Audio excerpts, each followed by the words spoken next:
Hello, denizens of the internet. For those of you who follow me on my appalling news channel, which I highly recommend you all do, this will pretty much be a repeat of my appalling news TSC story item. But I'm going to take this opportunity to ask if Disney could learn from TSC's wholesale retreat from the DEI devil. Yes, TSC had a come to Jesus moment. By TSC, I don't mean the shopping channel, but the Tractor Supply Company. And as their name implies, they supply products for the farming and livestock industry. Now, I know all you Hollywood types think meat is raised on a foam tray covered in cling wrap, and worse, by Republicans. TSC, with more than 2,200 stores operating in 49 states, got into hot water when Robbie Starbuck, an American documentarian, uncovered on Twitter X that while TSC projected its conservative roots to the public, behind the curtain corporately, they had turned into Sodom and Gomorrah under CEO Hal Lawton. LGBTQIA plus training for employees, funding pride drag events, DEI Council, funding sex changes, climate change activism, Pride Month decorations in the office, DEI hiring practices, LGBTQIA plus events at work. I would like to draw your attention to the funding for sex changes item. Will they be using farm implements for the operation like a backhoe, spelled without the E? Starbuck did not reveal whether this was part of ESG funding, which stands for the Environmental, Social, and Governance Mafia Shakedown that makes offers that you can't refuse. Based on your woke scorecard, we do know Lawton was submitting DEI progress reports to the Human Rights Campaign, which manages the Corporate Equity Index scam. Now, doesn't that all sound antithetical to TSC's core market of mostly conservative farmers? You bet. And Robbie Starbuck's tweet posted on June 6th documenting TSC's secret life blew up. Now, this wasn't entirely a secret. People had been reporting on TSC's sponsorship of drag events for kids already, but it was Starbuck's tweet that went viral and blew the barn doors wide open with millions of views and a massive call to boycott the company. Soon afterwards, CEO Lawton protected his tweets. Is that the same as soccer players covering their sperm ejectors during a penalty kick? But give him credit. He could sense the potential that Tractor Supply was quickly going to be Bud Lighted, spurred on by a precipitous 5% drop in stock value.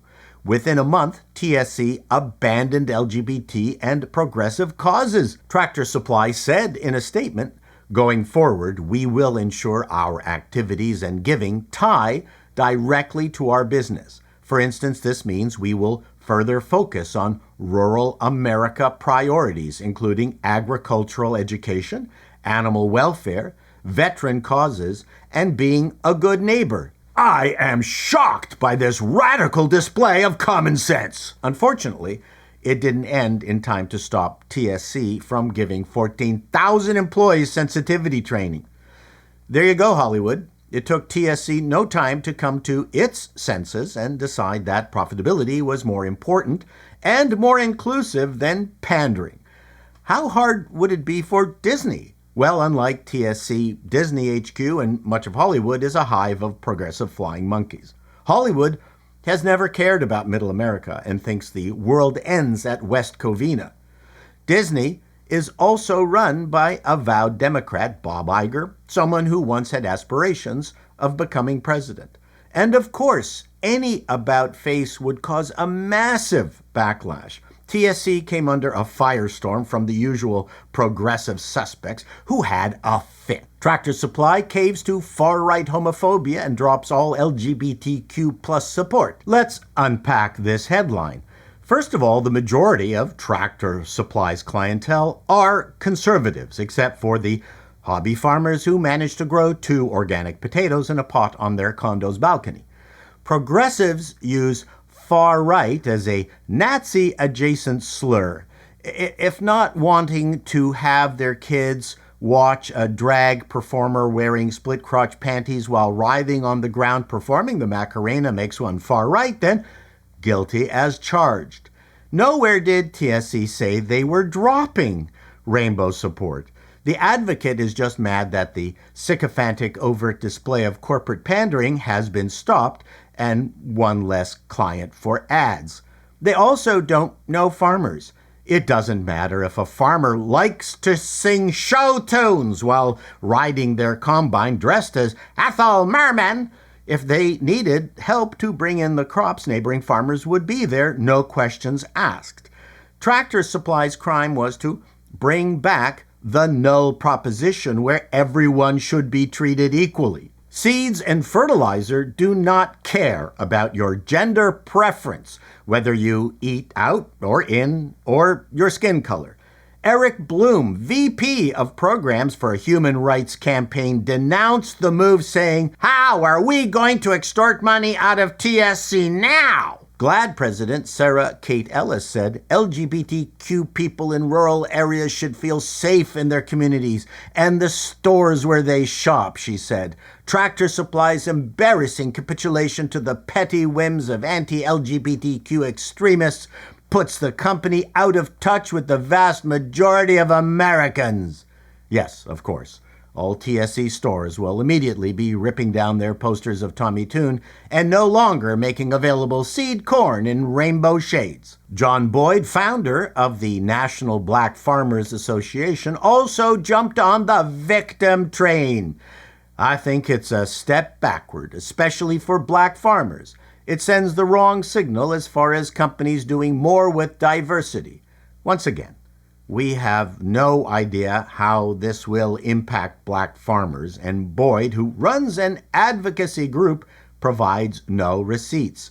You will not find a more fair-minded group of people than farmers. But as always, follow the money. There is no consultation fee for fairness. There is no money to be made if you're not herding a bunch of white people into a room and telling them they're all racists. DEI has been proven to engender racism, not curtail it. It destroys corporate culture. I'll bet Human Rights Campaign charges companies to submit their corporate equity index and then post their vainglorious scores to the sound of angels. In the case of Disney, you have a corporate culture that embraces discrimination in the guise of DEI. They have other sources of income that makes them less desperate to fix their disastrous movie business. They reside in the Valhalla of wokeness, populated by Susan Sarandon clones. If they had to work as hard as farmers, they would die. The TSC employees were happy to see a return to normalcy. I'm not sure Disney knows what normal is. Till next time, denizens, be seeing you.